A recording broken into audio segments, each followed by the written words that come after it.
so complicated when it hurts.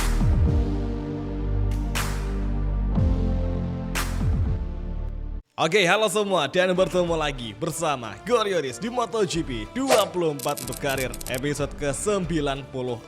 Dan sekarang waktunya balapan di seri MotoGP Amerika. Di klasemen, Marco Bezzecchi masih menjadi pimpinan klasemen meskipun kemarin Vinales menjadi pemenang di race MotoGP Portugal. Dan sekarang Asep pun sudah naik di posisi ketiga. Dan di klasemen tim, kita masih di posisi kelima. Dan tiga besar di sana Prima, Aprilia dan juga Trackhouse Racing MotoGP. Dan di pabrikan masih sama saja, nggak ada perubahan sama sekali. Dan sekarang ada yang unik karena Darien Binder meminta maaf atas kejadian yang dia sempat mengkollision kita di balapan kemarin. Tapi nggak masalah, kita nggak pernah marah sama kejadian seperti itu. Dan sekarang tidak ada pertanda hujan di MotoGP Kota. Oke guys, singkat cerita sesi kualifikasi telah selesai. Dan sayang banget kita nggak bisa ngebawa Asep masuk ke dua besar di sesi Q1 ini karena Pecco dan juga Brad Binder tergolong lebih tangguh di sesi kualifikasi. Alhasil kita bersama Fabio Quartararo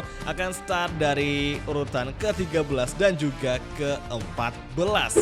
Dan lagi-lagi terjadi sebuah kejutan di kualifikasi kedua, yang mana Luca Marini, Vinales, Darien Binder itu mereka startnya dari barisan depan. Luca Marini baris pertama dan Binder atau dari Binder di barisan kedua. Nah sekarang kita bakal menggunakan kompon double soft depan belakang. Dan jangan lupa bahan bakar kita kurangi agar pengendalian motor lebih enteng lagi, yang pasti bakal bisa membawa kita semakin kencang untuk melawan setungan yang ada di MotoGP Austin di Texas ini. Oke semua, dan inilah dia untuk sesi race kelas MotoGP round ketiga America's Grand Prix. It's on the way. Menuju Force Corner, bersiap-siap mencari celah yang kosong. Hati-hati, Nakagami masuk mengovertaking. Start yang agresif dari Takaki Nakagami, dan Surasep mendapatkan sebuah peringatan dari tengah shortcut tadi di turn 1. Dan sekarang kembali fokus, ada Pecco Bagnaia yang di depan kita. Namun kita overtaking begitu saja di tikungan 3. Marc Marquez kita overtaking, dan sorry sekali Agosa, sempat kita tabrak sedikit, untung saja dia nggak sampai jatuh cuy. Oke Acosta kita overtaking. Tikungan ke-7, entry Ghana dan Darien Binder mundur di posisi ke-10. Konsistensi dari Honda dan juga Yamaha belum mampu tercipta di setiap balapan. Mereka hanya kuat di sesi kualifikasi saja.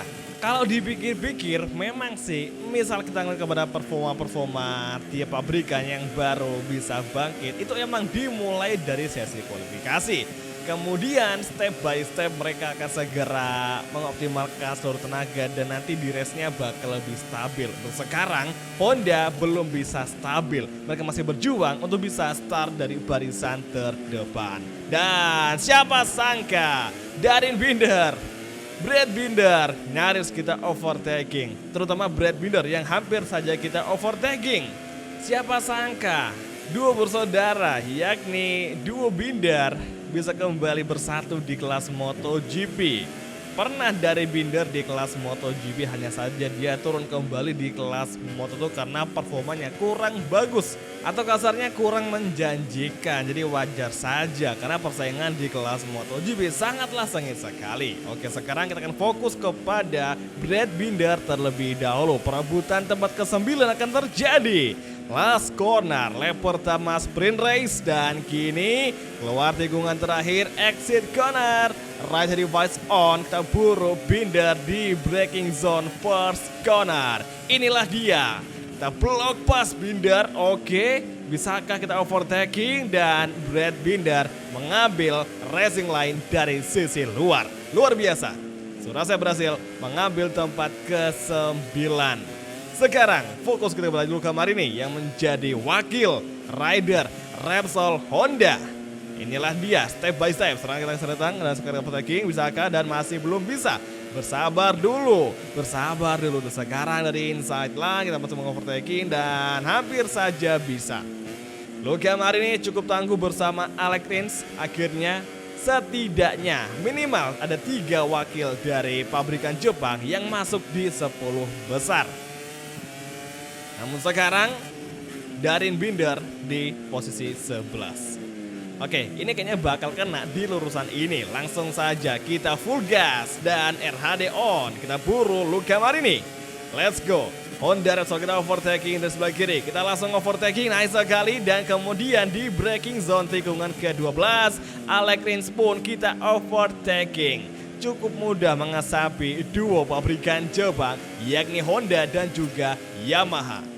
Tapi ini udah lumayan bagus ya, karena kita bisa lihat kembali persaingannya sangat merata ya. Dimana sekarang Rins sama si Luca Marini ngebawa motor mereka masing-masing yang merupakan pabrikan Jepang itu bisa kembali nanjak. Dan sorry banget kita malah nge-shortcut gara-gara kurang pas tadi racing line-nya, sehingga ya sekarang kita mengantongi beberapa peringatan dari MotoGP Silver. Oke, kembali ke race dan kini Miguel Oliveira di depan kita. Sangat disayangkan Miguel Oliveira crash kemarin di MotoGP Mandalika. Padahal baru aja sesi practice 1 dia udah crash, dan tapi emang sih high side-nya lumayan parah sehingga Miguel Oliveira terpaksa dilarikan ke rumah sakit. Let's go, lap ketiga, inilah dia momentumnya. Kita susul Miguel ke sebelah kiri dan kita masuk overtaking step by step. Oh, masih belum bisa. Oke, tahan dulu, come on guys. Sekarang tikungan 2. Ini sengaja gue pakai sampai gear 4 soalnya kapan wobble di situ pasti bakal ujung-ujungnya jatuh. Jadi sebisa mungkin kita ngelakuin over gear yang sangat cepat. Kita overtaking. Miguel, nice sekali. Finally, Ducati Grass ini menempati tempat ke-6. Oke guys, come on. Miguel Oliveira kita overtaking dan saat ini Jorge Martin di tempat ke-5. So far so good bagi duo Pramac Racing. Hingga sekarang Enea dan juga Marco Bezzecchi sangat menjanjikan. Bahkan Vinales pun masih bisa bertahan dengan Aprilia di tempat ketiga. Problem dari Aprilia adalah cuaca panas. Dan di Austin untung saja masih cukup bagus bagi kondisi mesin di sini. Sial itu si Jorge Martin, malah kita ngikutin racing line-nya si Jorge Martin cuy. Dia late braking, kita pun ikut ngambil braking point dari Jorge Martin. Akhirnya kita sama-sama lebar dan nyaris saja kita terjatuh. Oke, sabar. Santai dulu, sabar. Kita atur lagi ritmenya supaya nggak sampai ngebikin mistake lagi. Tanpa disadari kita ngelakuin sebuah aksi towing di setiap balapan karena kita tadi cenderung ngikutin braking point dari Jorge Martin. Yang waktu si Jorge Martin melebar, kita pun juga ikut melebar cuy. Itu kampret banget gak sih? Oke, sekarang last sector, here we go. Kita masih di last sector, tinggal 3 tikungan lagi. MotoGP Sprint Race Event America's Grand Prix akan segera usai. Let's go. Woi, Surase menjadi fastest lap of the race. Sangat bagus sekali, namun di last corner kita malah ngebikin kesalahan. Oke lah, menuju finish line, crossing the line, dan Surase finish di urutan yang cukup bagus. Setidaknya kita bisa ngumpulin poin.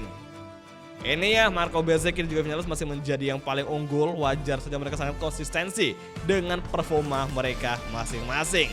Yang uniknya Marco Bezzecchi meskipun dia balapan pakai motor satelit, setelah dia hengkang dari Ducati pabrikan, dia malah masih stabil, cuma masih bisa bersaing di barisan depan. Apakah Marco Bezzecchi ini dan juga Vinales akan menjadi pesaing kuat untuk perebutan titel juara dunia musim ini? Ya, bisa jadi. Nah, di klasemen sayang sekali Asep turun di posisi keempat karena Enea menggeser kita akibat performanya yang sangat bagus di MotoGP Sprint Race MotoGP Amerika. Oke, langsung saja kita menuju untuk sesi race di main race event Circuit of the Americas. Let's go.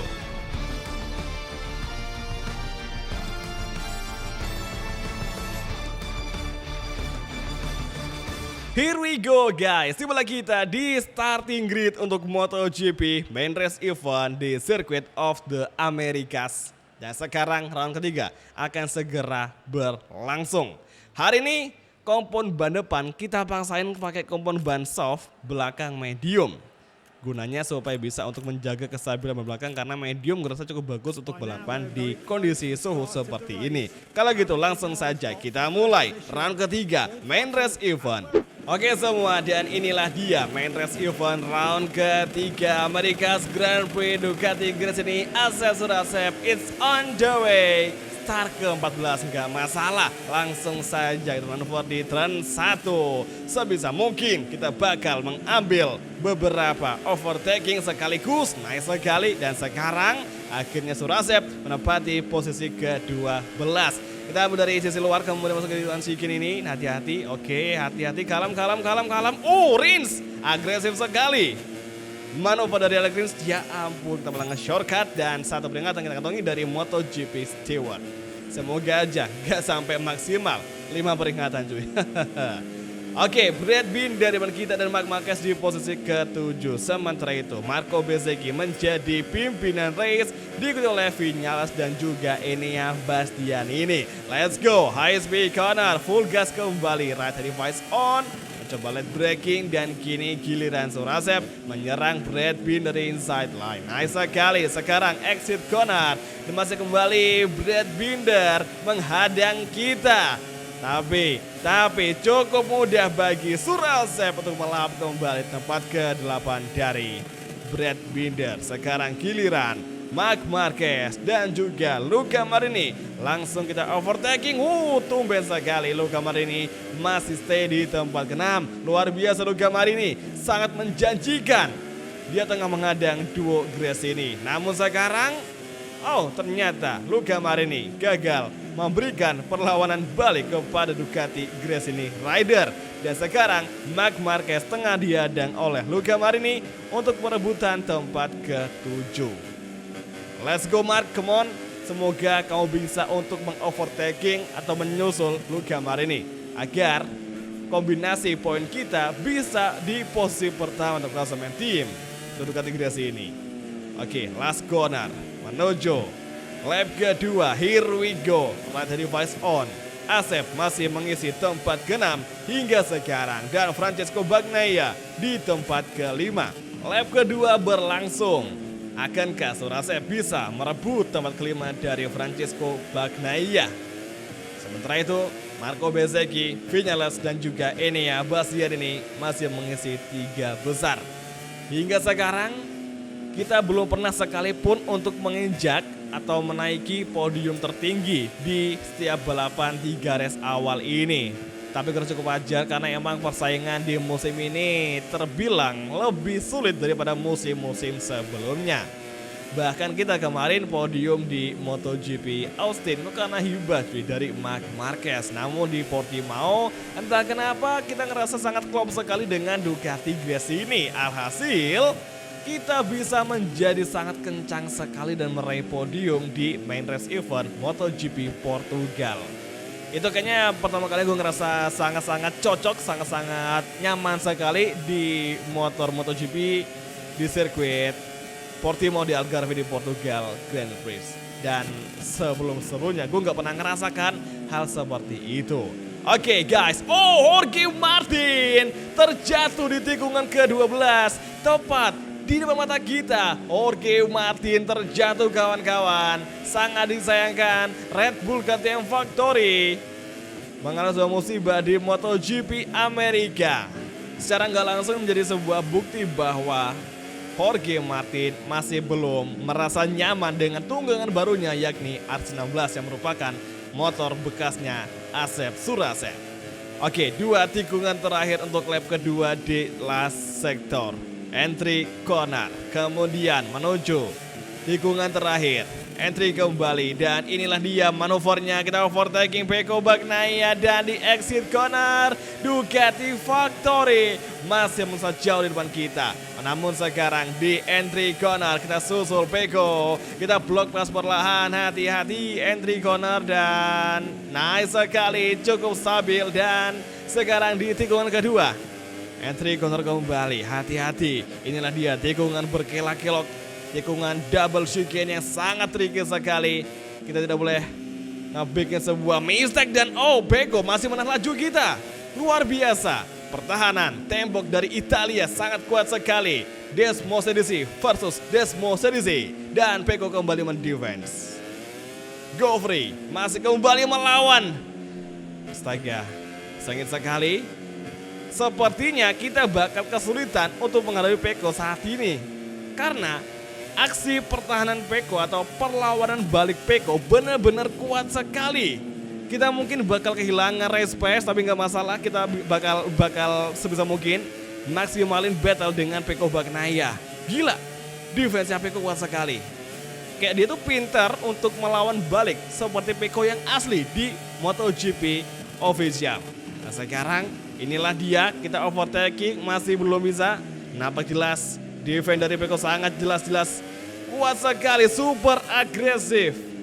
Ducati Lenovo bersama Ducati Gresini tengah bertarung memperebutkan tempat keempat di MotoGP Amerika.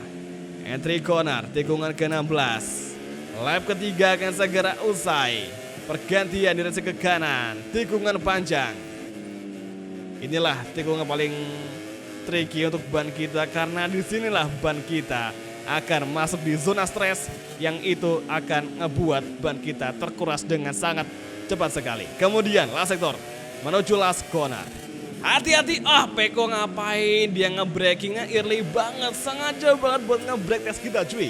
Oke, gue mulai paham nih kelakuan Peko Bagnaia. Dan sekarang lap keempat, kita masuk Misaka dan masih di-blocking oleh Peko Bagnaia. Astaga, motor kita wobble parah, kehilangan kestabilan setelah kolisian dengan Francesco Bagnaia. Untuk sekarang gap kita dengan Peko semakin menjauh lagi. Kita masih ada waktu 1,5 lap untuk bisa membereskan kekacauan kita tadi, untuk bisa ngeburu lagi Francesco Bagnaia. Oke, berdoa saja.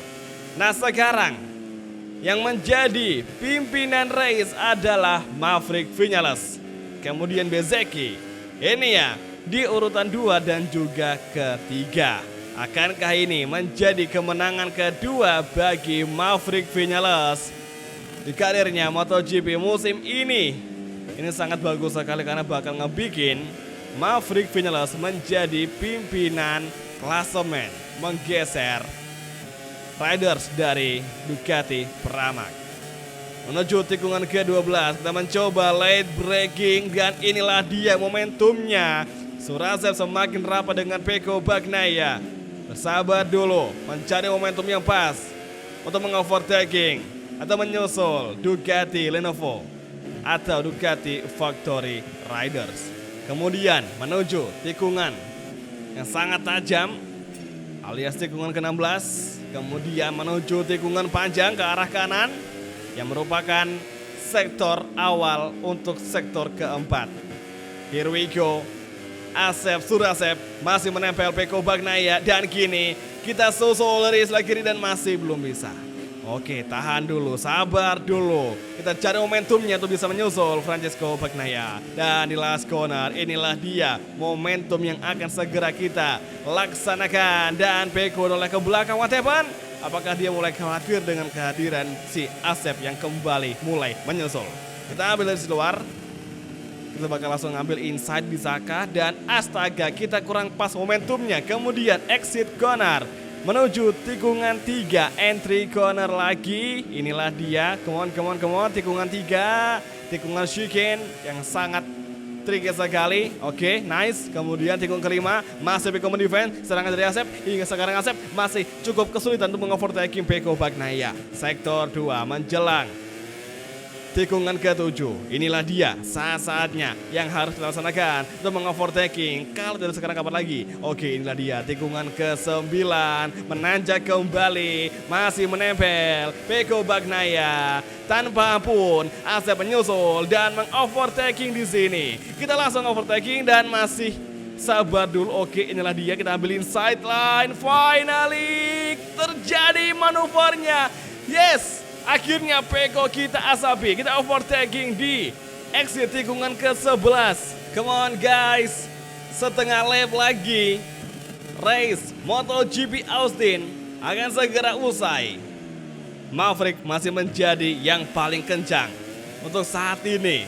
di lap terakhir dan gap kita kepada Peko semakin menjauh. 0,7, 0,8 semakin menjauh. Tikungan ke-16, inilah dia sektor ketiga akhir jelang sektor keempat. Satu sektor lagi yang akan segera menutup MotoGP Amerika, dan inilah dia entry corner. Dua tikungan terakhir, Peko di belakang, Marquez ke-6, Luca Marini ke-7, dan akhirnya last corner Maverick menang, Bezzecchi kedua, dan ini yang ketiga. Kemudian Ducati Gresini Surasep finish di urutan keempat. Hasil yang sangat memuaskan di MotoGP Amerika. Meskipun kita nggak menang, tapi kita udah improvisasi bersama Marc Marquez yang bisa finish di posisi ke-6 untuk MotoGP Amerika. Jorge Martin setelah crash dia kembali lanjut balapan dan dia finish di urutan ke-11 di depan dari Darren Binder dan juga di belakang dari Alex Rins, pembalap wakil dari Yamaha Monster Energy. Peko finish ke-5, Luca Marini ke-7, dan di belakang Augusto dan juga Alex Marquez Taugura yang melengkapi tiga besar dari belakang juru kunci di MotoGP karir musim ini. Di klasemen kita masih di posisi keempat, namun Jorge Martin menggeser Miguel, kemudian Peko pun juga naik semakin nanjak di tempat ke-9, dan Marc Marquez dia di posisi ke-15. Akhirnya Marc Marquez mengumpulkan 10 poin di main race event kali ini. Ini gue makin gak sabar sama race-race berikutnya. Kira-kira siapa nih yang bakal sering ikut andil bertarung di barisan depan? Sekarang ada pesaing baru yakni Maverick Vinales. Oke, akhirnya di klasemen tim Ducati Gresini berhasil menempati tempat ketiga setelah menggeser Red Bull dan juga Trackhouse Racing MotoGP. Dan besok kita bakal lanjut balapan di MotoGP Jerez. Jadi oke semua, terima kasih nonton dan sampai ketemu lagi di MotoGP Karir untuk episode selanjutnya. Thank you, bye, dan ciao guys, sampai jumpa.